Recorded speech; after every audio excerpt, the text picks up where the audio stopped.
Next इसके बाद है कि इंटेंसिटी जो बीम की है, जो लाइट जो हमारी फोटो सेंसिटिव प्लेट पर गिर रही थी, उस लाइट की इंटेंसिटी से क्या रिलेशन है हमारे फोटो करंट का, तो आप देखिए एक बार। तो ये डायग्राम आपको दिखाया था उस समय।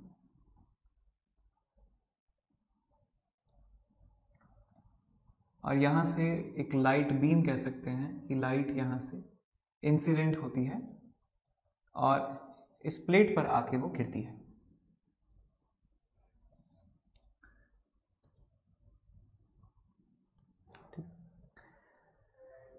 तो इस बीम का जो इंटेंसिटी है आई, उस आई से हमारे इस फोटो करंट पर क्या इफेक्ट पड़ने वाला है उसका ग्राफ हम देख रहे हैं। तो हमने ये नोट में देखा है कि इंटेंसिटी बढ़ाने पर जो हमारे फोटॉन्स हैं, उन फोटॉन्स की एनर्जी पर कोई असर नहीं पड़ता है। फोटॉन की एनर्जी अभी भी उतनी है जितनी पहले थी, बट अंतर बस इतना है कि फोटॉन्स की संख्या जो पर यूनिट टाइम पास हो रही थी वो बढ़ जाती है। तो इंटेंसिटी का फर्क पड़ता है नंबर ऑफ फोटॉन से, लेकिन अभी भी जो हमारे एनर्जी है फोटॉन की वो अभी भी सेम रहती है। तो हम यहाँ से कह सकते हैं कि यदि हम इंटेंसिटी को बढ़ाते हैं, ये मान लीजिए यहाँ पे फोटो करंट है, photo current generally micro ampere में रहता है, ये आपकी इंटेंसिटी है, इंटेंसिटी ऑफ रेडिएशन या light which is falling on the photo sensitive plate. तो बेटा जितनी ज्यादा इंटेंसिटी उतने ज्यादा फोटॉन्स, और ज्यादा फोटॉन्स यदि क्रॉस सेक्शन एरिया, यदि ज्यादा फोटॉन्स यदि इस प्लेट पर आएंगे तो उतने ही ज्यादा इलेक्ट्रॉन्स को वो निकालेंगे, तो उतने ही ज्यादा इलेक्ट्रॉन्स निकलेंगे, और ज्यादा इलेक्ट्रॉन्स निकलने से करंट का फॉर्मूला आपने तो पढ़ा होगा बचपन में, delta Q by delta T, ये एवरेज करंट का फॉर्मूला है।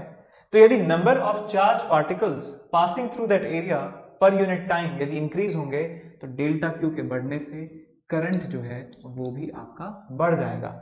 तो यहां से हम कह सकते हैं कि फोटो करंट बढ़ाने से, इंटेंसिटी बढ़ाने से फोटो करंट की वैल्यू भी बढ़ती है। इसको चाहे नीचे भी ले सकते हैं तो भी कोई फर्क नहीं पड़ेगा। इंटेंसिटी को आप नीचे ले लीजिए और फोटो करंट को ऊपर ले लीजिए। This is your photo current, this is your intensity, intensity and this is photo current. तो ये आता है बेटा डायरेक्टली प्रोपोर्शनल। इसका मतलब intensity is directly proportional to photo current. Photo current के डायरेक्टली प्रोपोर्शनल है हमारी इंटेंसिटी। ठीक है, रिलेशन याद रखें, ग्राफ काफी इंपॉर्टेंट है। तो जब भी हम पोटेंशियल की बात करते हैं कि पोटेंशियल से फोटो करंट के ऊपर क्या फर्क पड़ता है, तो हमें हमारे जो ओरिजिनल डायग्राम था एक्सपेरिमेंटल सेटअप का, उसके दोनों केसेस का हमें एनालिसिस करना होगा। एक बार जब हम पोलैरिटी अलग रखते हैं तो क्या असर पड़ेगा, और एक बार पोलैरिटी को चेंज कर देते हैं, रिवर्स कर देते हैं, तो पोटेंशियल बढ़ाने पर या कम करने पर क्या असर उस फोटो करंट के ऊपर पड़ता है। तो यहाँ पे देखिए कि दो डायग्राम मैं आपको दिखाने जा रहा हूँ। तो पहला जो हमने डायग्राम बनाया था उसमें दो प्लेट्स थी और उन प्लेट का कनेक्शन कुछ ऐसे था।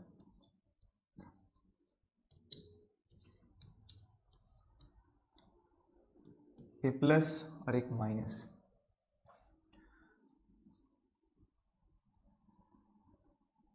यहां पे फोटॉन्स जो थे वो इंसिडेंट करवाए थे इस फोटो सेंसिटिव प्लेट पर। तो इस केस में यदि हम बात करें तो हॉरिजॉन्टल एक्सिस पे मैं बना रहा हूं आपका वोल्टेज V, पोटेंशियल डिफरेंस है basically, this is the potential difference across these plates, potential difference across plates. और वर्टिकल एक्सिस पर हमने यहां लिया है फोटो करंट।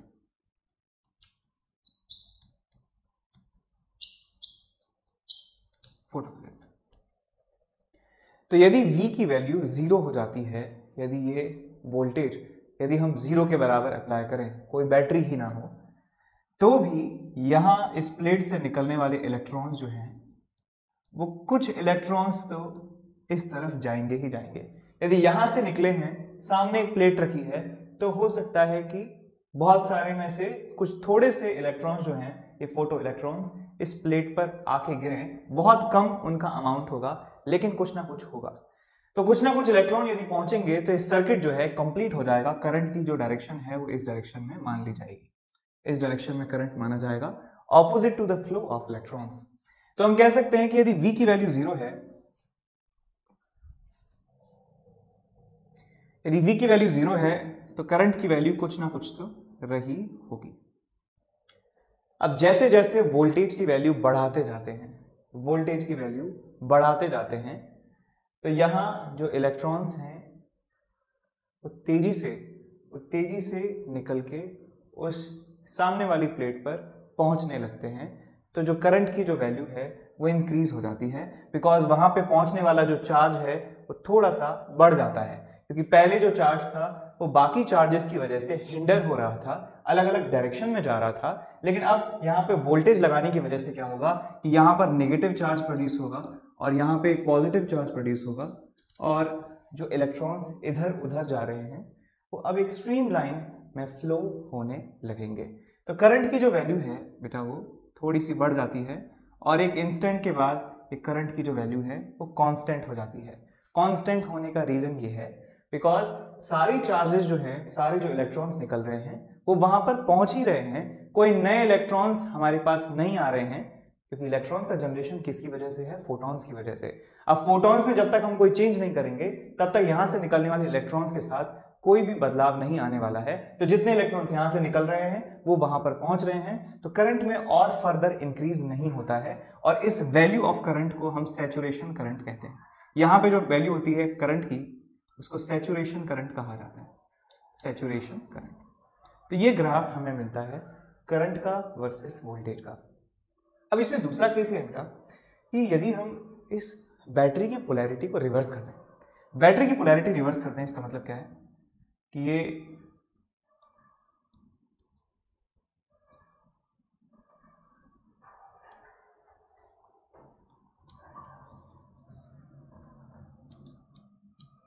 यहाँ पॉजिटिव चार्ज या नेगेटिव चार्ज, इलेक्ट्रॉन्स यहां से यहां मूव कर रहे हैं,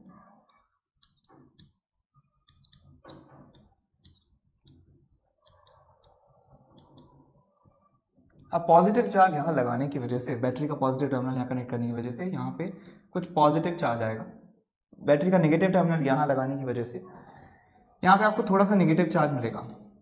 तब देखिए सिचुएशन क्या है कि इलेक्ट्रॉन नेगेटिवली चार्ज पार्टिकल है, इस प्लेट पर पॉजिटिव चार्ज है, इस प्लेट पर नेगेटिव चार्ज है, तो इलेक्ट्रॉन्स को ये प्लेट अट्रैक्ट करेगी, ये वाली प्लेट इनको रिपेल करेगी।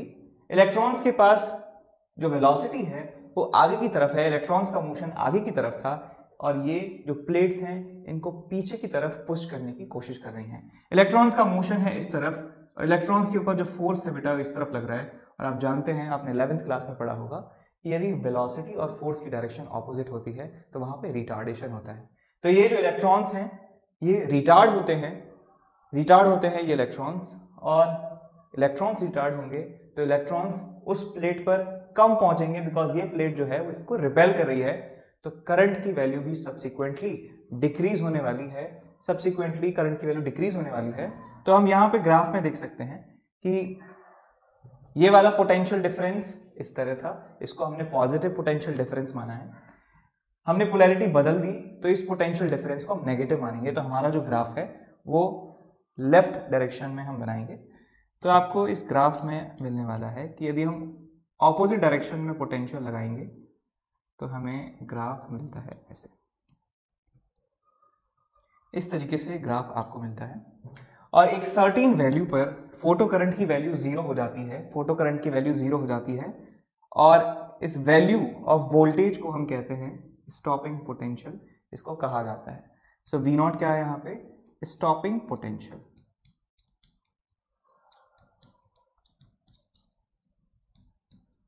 स्टॉपिंग पोटेंशियल, ठीक है, बात समझ में आई।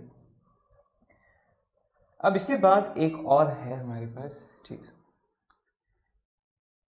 कि इंटेंसिटी यदि हम बढ़ा देते हैं इस पर्टिकुलर ग्राफ के लिए, इस पर्टिकुलर सिचुएशंस के लिए, यदि हम इंटेंसिटी ऑफ फोटॉन्स बढ़ा देते हैं, यहाँ जो फोटॉन्स गिर रहे हैं उनके ऊपर, उन फोटॉन्स की इंटेंसिटी बढ़ा दें, तो क्या इस ग्राफ पर असर होने वाला है? तो देखिए, हमने नोट में भी लिखा है आपको कि इंटेंसिटी बढ़ाने पर, इंटेंसिटी ऑफ लाइट बढ़ाने पर उसमें नंबर ऑफ फोटॉन्स बढ़ जाते हैं, लेकिन एनर्जी ऑफ फोटॉन्स अभी भी उतनी ही रहती है। एनर्जी सेम रहेगी फोटॉन्स की, बट नंबर ऑफ फोटॉन्स बढ़ जाएंगे यदि हम इंटेंसिटी को बढ़ा दें तो। और यदि नंबर ऑफ फोटॉन्स बढ़ गए तो नंबर ऑफ टकराने वाले फोटॉन्स भी बढ़ गए, तो नंबर ऑफ इलेक्ट्रॉन्स जो इस प्लेट से बाहर निकलते हैं वो भी क्या होंगे बेटा, बढ़ जाएंगे। और नंबर ऑफ इलेक्ट्रॉन्स बढ़ गए तो उस सर्किट में फोटो करंट की वैल्यू भी इंक्रीज हो जाएगी। तो हमारा जो ग्राफ है वो कुछ ऐसे आने वाला है, लाइक दिस, यदि इंटेंसिटी बढ़ा दी जाती है। तो मान लीजिए यहाँ पे इसको मैं I1 कह देता हूँ कि I1 इंटेंसिटी के लिए ग्राफ है ग्रीन वाला, और I2 इंटेंसिटी के लिए ग्राफ है व्हाइट वाला। तो आपको ये देखना है कि किसमें करंट हमें ज्यादा मिल रहा है। यहाँ पे सैचुरेशन करंट इतना मिल रहा है, यहाँ पे सैचुरेशन करंट ज्यादा मिल रहा है, तो इसका मतलब I2 is greater than I1। Reason being कि इंटेंसिटी बढ़ाने पर नंबर ऑफ फोटॉन्स बढ़ेंगे, नंबर ऑफ फोटॉन्स बढ़ेंगे तो नंबर ऑफ इलेक्ट्रॉन्स बढ़ेंगे, नंबर ऑफ इलेक्ट्रॉन्स बढ़ेंगे तो नंबर ऑफ चार्ज जो वहां तक पहुंच रहा है वो इंक्रीज होगा, और इसका मतलब करंट की वैल्यू इस पूरे सर्किट में इंक्रीज होने वाली है। अब सवाल ये पूछना चाहिए आपको कि सर आपने करंट की वैल्यू तो बढ़ा दी, लेकिन स्टॉपिंग पोटेंशियल की वैल्यू वही रखी है। स्टॉपिंग पोटेंशियल की वैल्यू अभी भी V0 है, तो स्टॉपिंग पोटेंशियल की वैल्यू क्यों कांस्टेंट रही है, इंटेंसिटी बढ़ाने पर क्यों असर नहीं पड़ा है? तो आप याद करिए कि स्टॉपिंग पोटेंशियल क्या था। स्टॉपिंग पोटेंशियल वो वैल्यू है पोटेंशियल डिफरेंस की, सॉरी, स्टॉपिंग पोटेंशियल वो वैल्यू है पोटेंशियल डिफरेंस की जिससे फास्टेस्ट इलेक्ट्रॉन भी रुक जाता है। फास्टेस्ट इलेक्ट्रॉन भी जो यहां से निकलने वाला है वो रुक जाता है। उस पोटेंशियल डिफरेंस को हम कहते हैं स्टॉपिंग पोटेंशियल। तो इंटेंसिटी जब हम बढ़ाते हैं तो नंबर्स बढ़ते हैं, लेकिन एनर्जी फोटॉन्स की अभी भी सेम रहती है। एनर्जी अभी भी सेम है, तो मैक्सिमम काइनेटिक एनर्जी जो इलेक्ट्रॉन्स के पास है वो भी सेम है, वो बढ़ी नहीं है इंटेंसिटी के साथ। इसका मतलब यदि हम अभी भी रोकना चाहते हैं उस फास्टेस्ट इलेक्ट्रॉन को, तो भी उतना ही एफर्ट करना होगा जितना कि पहले करना पड़ रहा था। तो इसका मतलब ये है कि स्टॉपिंग पोटेंशियल की वैल्यू इंक्रीज या डिक्रीज नहीं होगी, कोई फर्क नहीं पड़ेगा स्टॉपिंग पोटेंशियल की वैल्यू पे, बिकॉज फास्टेस्ट इलेक्ट्रॉन की एनर्जी अभी भी उतनी है जितनी पहले थी। कोई इफेक्ट नहीं पड़ता है उसकी काइनेटिक एनर्जी पर इंटेंसिटी से। और भी एक आसान तरीका है इस बात को एक्सप्लेन करने का कि हम जानते हैं कि kinetic energy maximum, one second, हमने फॉर्मूला पढ़ा है kinetic energy maximum of electrons is equals to h nu minus phi naught. एक क्वेश्चन पढ़ी आपने। एक दूसरी इक्वेशन और पढ़ी आपने, e V naught is equal to h nu minus phi naught. ये पढ़ा बेटा। तो यहाँ पे ई वी नॉट जो है बेटा, ई वी नॉट वो क्या है, स्टॉपिंग पोटेंशियल है। अब बताइए इस इक्वेशन में, दोनों इक्वेशंस में क्या कहीं इंटेंसिटी का टर्म है? नहीं है। इंटेंसिटी का टर्म यहां पर नहीं है, इसका मतलब मैक्सिमम काइनेटिक एनर्जी कहें या स्टॉपिंग पोटेंशियल कहें, वो इंटेंसिटी पर डिपेंड नहीं करता है। आप इंटेंसिटी बढ़ाइए या घटाइए, उस बात से स्टॉपिंग पोटेंशियल की वैल्यू या काइनेटिक एनर्जी मैक्सिमम की वैल्यू चेंज नहीं होती है। ध्यान रखें इस कॉन्सेप्ट को। तो यहाँ पे हम नोट डाल के, कॉन्सेप्ट डाल के लिख सकते हैं। ये नोट आप लिखें, क्वेश्चन भी आया हुआ है CBSE में इस पे based. So stopping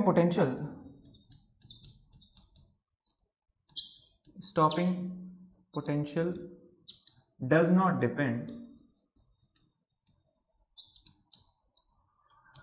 upon intensity. Intensity पर डिपेंड नहीं करता है स्टॉपिंग पोटेंशियल।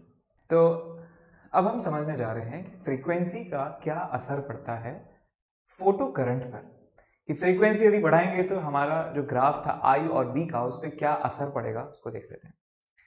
तो मैंने यहाँ पे दो डायग्राम बनाए हुए हैं कि पहले हमने बैटरी का पोलैरिटी इस तरह से था कि नेगेटिव टर्मिनल बैटरी का इमिटर प्लेट से कनेक्टेड है, फोटोसेंसिटिव प्लेट से कनेक्टेड है, और दूसरे केस में हमने बैटरी का पॉजिटिव टर्मिनल फोटोसेंसिटिव प्लेट के से कनेक्ट कर दिया है।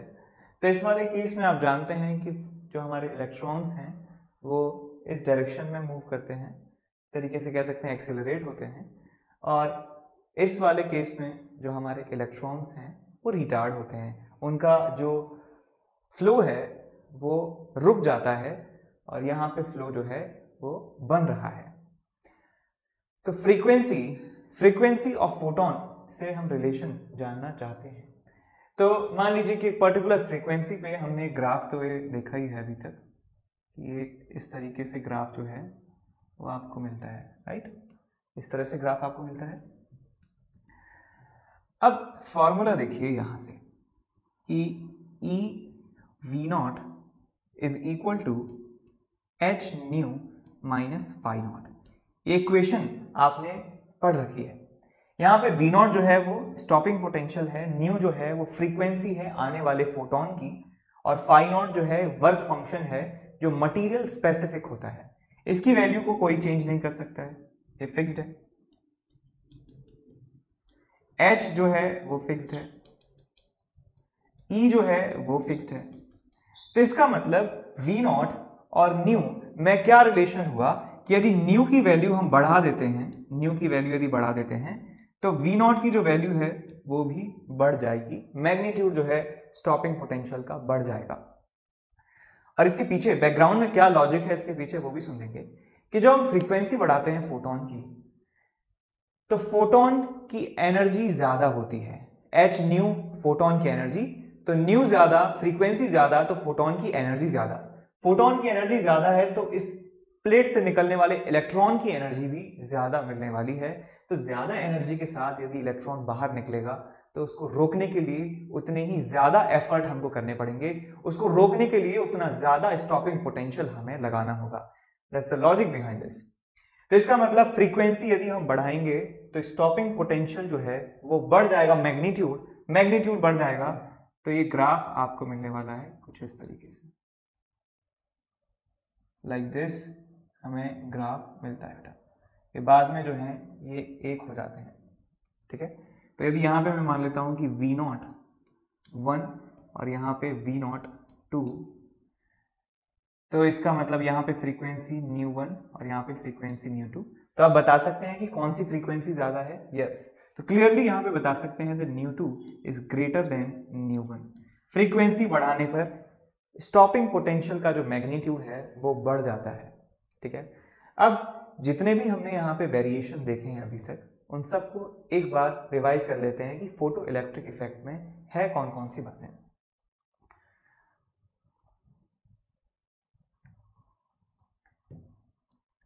तो यहाँ पे फोटो इलेक्ट्रिक इफेक्ट की समरी आप यहाँ देखें।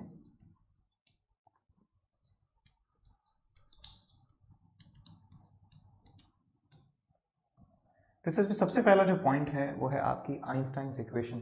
तो आइंस्टाइन्स इक्वेशन के अकॉर्डिंग काइनेटिक एनर्जी की जो मैक्सिमम वैल्यू है वो होती है एच न्यू माइनस पाई नॉट, ठीक। एच न्यू को एच सी बाय लैम्डा भी लिख सकते हैं, it could be written h c by lambda minus pi naught. और फाई नॉट की वैल्यू आप जानते हैं, फाई नॉट को दो तरीके से रिप्रेजेंट किया जा सकता है, it phi naught is equal to H nu naught threshold frequency, या इसको लिख सकते हैं हम h c by lambda naught, h c by lambda naught इसको लिखा जा सकता है, ये भी वैल्यू याद रखें। तीसरी इक्वेशन हमने देखी थी e V naught is equal to H nu minus phi naught is equal to h c by lambda minus phi naught, या इसको आप लिख सकते हैं h nu minus h nu naught is equal to h c by lambda minus h c by lambda naught. किसी भी एक form का आप इस्तेमाल कर सकते हैं, राइट। ये सब एक ही चीज़ है, सब चीज़। उसके बाद हमने पढ़ा था कि इंटेंसिटी ऑफ फोटॉन्स जो है, intensity of radiation directly proportional होती है फोटो करंट के।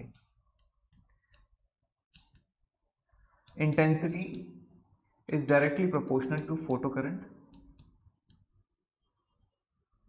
Photo current. और इंटेंसिटी बढ़ाने से एनर्जी जो है वो चेंज नहीं होती है। अगली बात यहां लिखेंगे कि इंटेंसिटी डज नॉट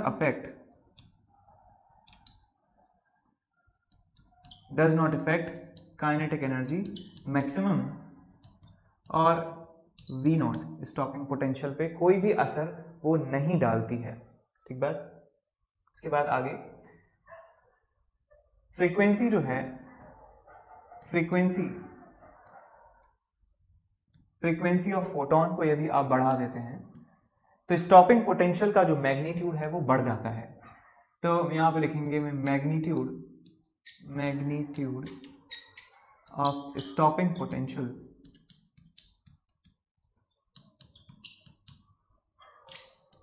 जो है बेटा वो इंक्रीज हो जाएगा।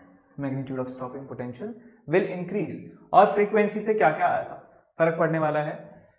तो फ्रीक्वेंसी से मैक्सिमम काइनेटिक एनर्जी है वो भी चेंज होने वाली है। यदि आप फ्रीक्वेंसी को बढ़ा देते हैं तो maximum kinetic energy of photo electrons वो भी क्या होगी बेटा, बढ़ जाएगी। बिकॉज सिंपल सी इक्वेशन याद रखें, इसके पीछे लॉजिक क्या है, because E V naught is equal to K max is equal to H nu minus pi naught, right. तो यहां से न्यू की वैल्यू बढ़ाएंगे, न्यू की वैल्यू यदि बढ़ाएंगे तो के मैक्स बढ़ेगा, के मैक्स बढ़ेगा तो ये वी नॉट की वैल्यू जो है वो भी बढ़ने वाली है। तो ये सारी बातें जो हैं आप याद रखें और आपको बहुत ही फायदा मिलने वाला है सीबीएसई के एग्जाम में। तो फोटो इलेक्ट्रिक इफेक्ट हमने अभी तक जो सीखा है उससे क्या एक्सपेरिमेंटल रिजल्ट आए, और मैं एक स्पॉइलर आपको दे देता हूँ कि फोटो इलेक्ट्रिक इफेक्ट से पता चलता है कि लाइट जो है वो पार्टिकल की तरह बिहेव करती है। इससे पहले हम चैप्टर जो पढ़ चुके हैं, वेव ऑप्टिक्स जो चैप्टर पढ़ा था हमने, उसमें हमने इस बात पे जोर दिया था कि लाइट वेव की तरह बिहेव करती है, लेकिन फोटो इलेक्ट्रिक इफेक्ट से ये प्रूव होता है कि लाइट पार्टिकल की तरह बिहेव करती है।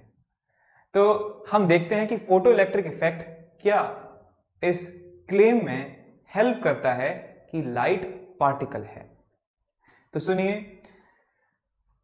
तो लाइट यदि वेव होती तो क्या होता। एक सवाल है यहां पे, लाइट का मतलब रेडिएशन और लाइट मतलब रेडिएशन, और रेडिएशन के अंदर क्या है, फोटॉन्स हैं, फोटॉन से मिलकर बनी होती है लाइट, लाइट रेडिएशन एक ही बात है, ठीक है। तो लाइट वेव होती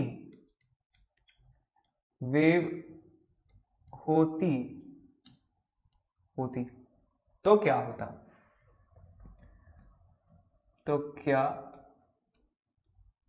होता, होता लाइट वेव होती तो क्या होता। तो यदि हम एक स्मॉल इंटेंसिटी की लाइट उस फोटो इलेक्ट्रिक इफेक्ट में इंसिडेंट करवाते, छोटी वेव, छोटी इंटेंसिटी, कम इंटेंसिटी की लाइट, ये प्लेट थी हमारी, दो प्लेट्स थी और एक चैम्बर में बंद थी, यहां पे यदि हम एक स्मॉल इंटेंसिटी की लाइट, छोटा आई, इंसिडेंट करवाते तो वेव नेचर के अकॉर्डिंग जो प्लेट ये कम इंटेंसिटी की लाइट एब्जॉर्ब करती तो कुछ एनर्जी अपने नेबर इलेक्ट्रॉन्स को ये ट्रांसफर करती। तो थोड़ी इंटेंसिटी आई, यहां पे जो इलेक्ट्रॉन है उसने एब्जॉर्ब करी, थोड़ी सी अपने नेबर्स को ट्रांसफर करी, नेबर्स ने अपने नेबर्स को ट्रांसफर करी, और अपने नेबर्स ने उनके अपने नेबर्स से ट्रांसफर करी। तो एनर्जी जो है उस पूरी प्लेट में ट्रांसफर होती। तो किसी एक इलेक्ट्रॉन को सफिशिएंटली एनर्जी प्रोवाइड करने के लिए, एक पर्टिकुलर इलेक्ट्रॉन को वर्क फंक्शन से ज्यादा एनर्जी अटेन करने के लिए काफी समय लगना चाहिए था, उसमें घंटों लग जाना चाहिए था एक इलेक्ट्रॉन को सफिशिएंटली एनर्जी मिलने की वजह से। तो लेकिन एक्सपेरिमेंटली क्या होता है, तो यहां मैं लिख देता हूं, लाइट वेव होती तो क्या होता, इलेक्ट्रॉन्स might have taken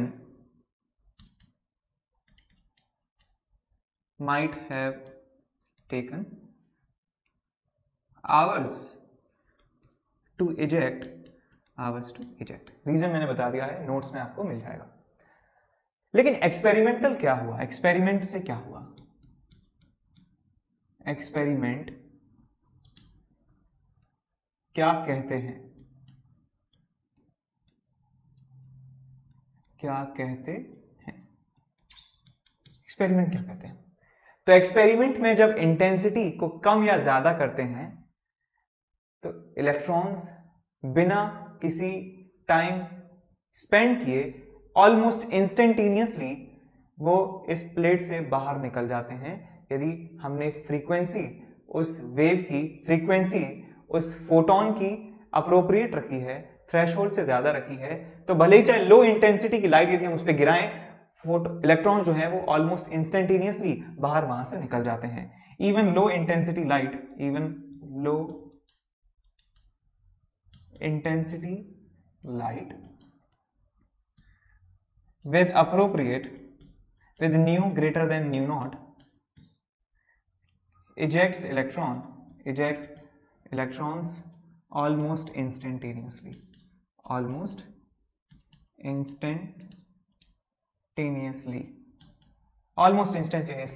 वो निकाल देते हैं इलेक्ट्रॉन्स को, भले ही बहुत ही कम इंटेंसिटी हो। तो इसका मतलब यह है कि लाइट वेव नहीं है और लाइट वेव की तरह बिहेव नहीं कर रही है, लाइट पार्टिकल की तरह बिहेव कर रही है। तो इसलिए यहां से कंक्लूजन ये निकलता है, कंक्लूजन कि लाइट बिहेविंग एज पार्टिकल,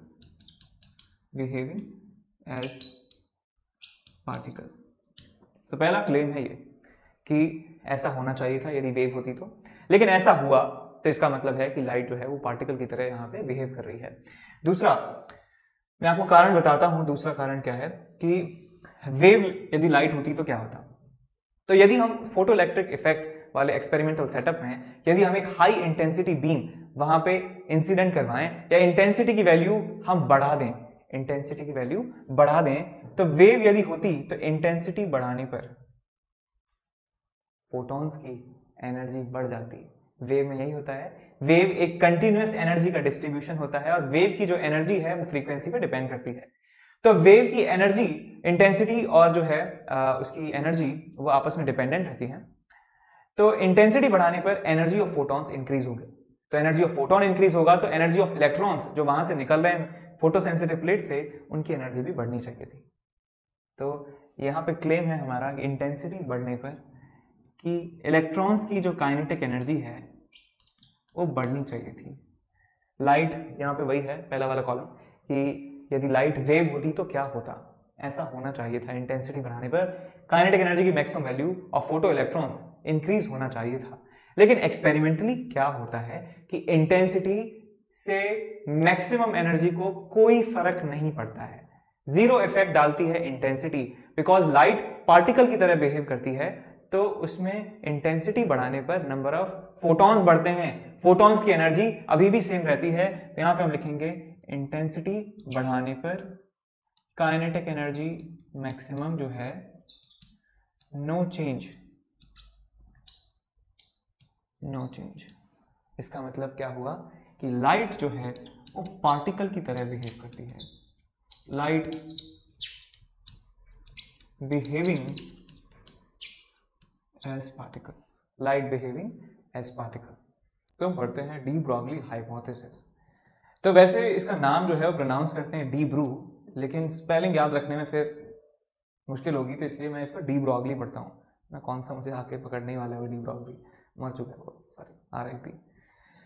तो जब लाइट के बारे में डिस्कशन हो रहा था तो लाइट वेव की तरह और लाइट एक पार्टिकल की तरह, दोनों की तरह बिहेव करते हैं। अलग अलग एक्सपेरिमेंट्स में, अलग अलग सिचुएशंस में हमें उनका अलग अलग कैरेक्टर देखने को मिलता है। जैसे रिफ्लेक्शन की बात करें तो रिफ्लेक्शन में पार्टिकल बिहेवियर देखने को मिला था।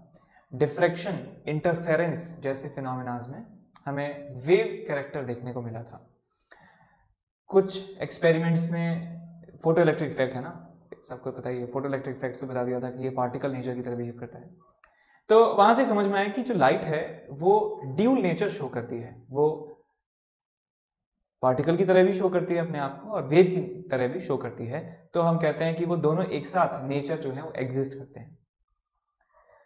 तो एक साइंटिस्ट थे डी ब्रॉगली, उन्होंने ये बहुत ही बोल्ड स्टेटमेंट कहा कि नेचर जो है वो सिमेट्रिक होता है, नेचर में बहुत सारी सिमेट्री पाई जाती है। इनफैक्ट हमारा जो शरीर है वो भी बायोलेटरल सिमेट्री रखता है, बहुत सारे ऑब्जेक्ट्स, बहुत सारे साइंस में चीजें हैं, बायोलॉजी में बहुत सारी चीजें हैं कि जो सिमेट्रिक हैं। तो उन्होंने कहा क्योंकि नेचर सिमेट्रिक है तो एनर्जी और मैटर वो भी सिमेट्रिक होने चाहिए। तो उन्होंने कहा क्योंकि लाइट में, एनर्जी में क्योंकि सिमेट्री है कि एक पार्टिकल नेचर है साथ में वेव नेचर भी है, तो जो मैटर होते हैं वो मैटर के अंदर भी ड्यूल नेचर होना चाहिए। और उन्होंने एक इक्वेशन दिया, एक फॉर्मूला दिया कि यदि कोई मैटर है, जनरली जो मैक्रोस्कोपिक ऑब्जेक्ट हैं जैसे हमारे आसपास, जैसे कैमरा है, ये लैपटॉप है, तो इतने बड़े ऑब्जेक्ट ये दोनों कैरेक्टर शो नहीं करते हैं, पार्टिकल नेचर ही शो करते हैं। लेकिन जो सब एटॉमिक पार्टिकल्स होते हैं, छोटे छोटे पार्टिकल्स, इलेक्ट्रॉन्स, प्रोटॉन्स, ये ड्यूल कैरेक्टर शो करते हैं। तो उन्होंने उन मैटर्स के लिए ये बताया कि मैटर के करस्पॉन्डिंग, यदि कोई मैटर है वो मूव कर रहा है तो उसके करस्पॉन्डिंग जो वेव वहां पे एग्जिस्ट करेगी, उस वेव का वेवलेंथ क्या होगा। तो उसका वेवलेंथ लैम्डा की वैल्यू होने वाली है h upon p, h upon p, where lambda is the wavelength of that matter, या इसको कह सकते हैं वेवलेंथ ऑफ मैटर वेव, कह सकते हैं उसको मैटर वेव। समझें क्या है मैटर वेव, कि मैटर जो है वो पार्टिकल और वेव दोनों नेचर एक साथ एग्जिस्ट करते हैं उसमें। तो उसके पार्टिकल का लीनियर मोमेंटम p है, तो उसके करस्पॉन्डिंग जो वेव है उसका वेवलेंथ कितना होगा, तो हम कहेंगे वो लैम्डा के बराबर है।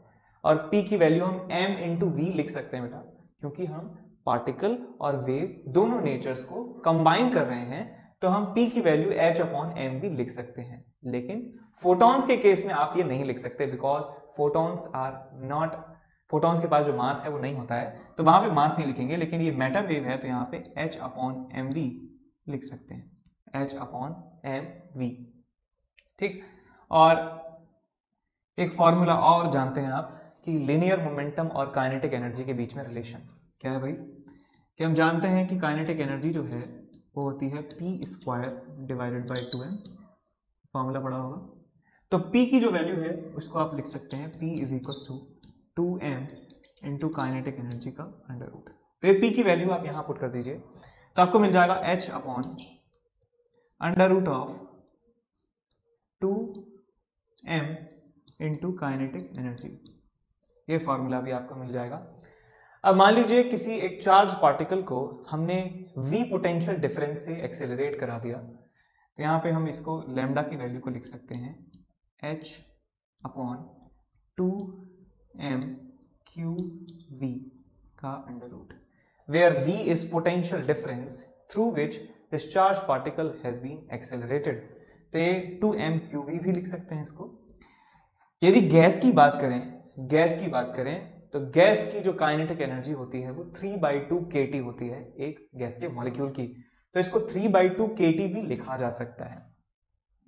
तो यहाँ पे फॉर गैस हम लिख सकते हैं lambda is equal to, gas molecule के लिए, गैस मॉलिक्यूल हम लिख सकते हैं h अपॉन 2m 3/2 kT का अंडर रूट, 2 से 2 गया और आपके पास मिला lambda is equal to h upon 3m kT का अंडर रूट। अब यहाँ पे सिंबल्स का बहुत ही ज़्यादा इंपॉर्टेंस है कि कौन कौन से सिंबल्स कौन कौन सी क्वांटिटी को रिप्रेजेंट कर रहे हैं। तो यहाँ पे एक बार लिख भी लेंगे, this v is what is potential difference, potential difference वो भी मैग्नीट्यूड लेना है, मैग्नीट्यूड।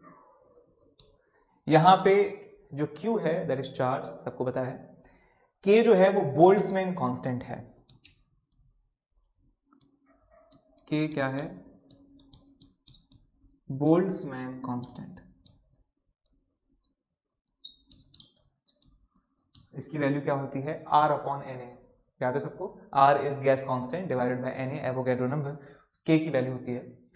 ke का मतलब काइनेटिक एनर्जी, m का मतलब मास, v का मतलब स्पीड। v है जिसमें ऐसे हमने डिजाइन बना दिया है तो ये स्पीड है, और जो एक कैपिटल v है ये पोटेंशियल डिफरेंस है। इस बात का खासा ध्यान आप रखें। अब एक जनरल फॉर्मूला इलेक्ट्रॉन्स के लिए दिया जाता है। फॉर इलेक्ट्रॉन्स यदि हम लैम्डा की बात करें, फॉर्मूला लगाएं H/2m⁴ तो यहाँ पे H की वैल्यू पता है, H क्या होता है 6.63 या 6.6 into 10⁻⁻34 divided by √2 into mass of electron 9.1 into 10⁻⁻31 into Q की value charge on electron magnitude 1.6 into 10⁻19 into ये क्या आपका पोटेंशियल डिफरेंस V। तो ये जो टोटल वैल्यू आपके पास आती है, फॉर्मूले की तरह याद भी रखना है आपको, lambda is equals to 150 divided by V का √, और ये आंसर आपको मिलेगा इन एंगस्ट्रॉम।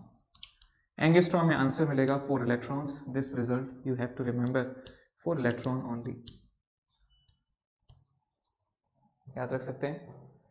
ठीक, तो इस पे बेस्ड क्वेश्चंस करेंगे इस चैप्टर के लास्ट में। ठीक है, इस फॉर्मूले को आपको याद रखना है, √150 by V, this is the wavelength या डी ब्रॉगली वेवलेंथ भी इसको कहते हैं, इसको डी ब्रॉगली वेवलेंथ भी नाम दिया जाता है, ये भी लिख लें आप। This is wavelength of matter wave, और you can write it is de Broglie wavelength, de Broglie wavelength.